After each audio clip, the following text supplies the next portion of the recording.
One myth that is especially prevalent in public speaking books and seminars is the so-called 7-38-55 rule. According to this rule, the words that we speak only account for about 7% of what we communicate, whereas our tone of voice and our body language make up 38 and 55% respectively. But is that really true? And when preparing our next business presentation, should we focus mostly on our tone of voice and our body language instead of the actual content? No, of course not. So where did this public speaking myth come from?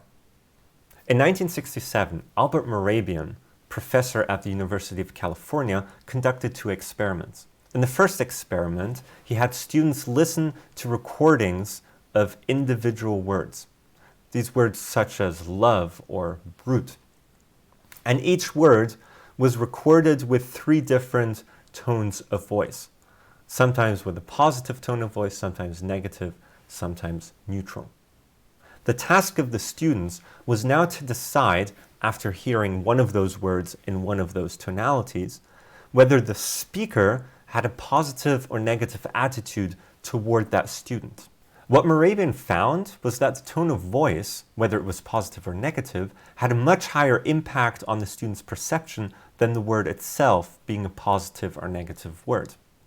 In the second experiment, he repeated this, but in addition to different tones of voices, he showed a picture while playing the tape recording.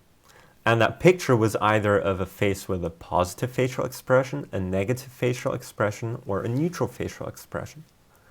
And similar as in the first experiment, he concluded or realized that the impact of the facial expression was again higher than that of the tone of voice.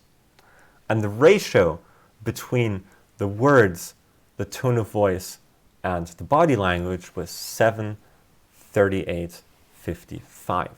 Hence, the public speaking wisdom was born that words only make up 7% of our communication, a tale that has been spread by public speaking trainers worldwide for decades now. But that's not what the results and the study concluded. Even Mehrabian himself has been outspoken against this interpretation. At the moment, on his website, it says, unless a communicator is talking about their feelings or attitudes, these equations are not applicable. So when you prepare your next business presentation, focus first and foremost on the content. And when you go up on stage and you tell your audience, it's great to be here, just make sure your tone of voice and your body language don't contradict you.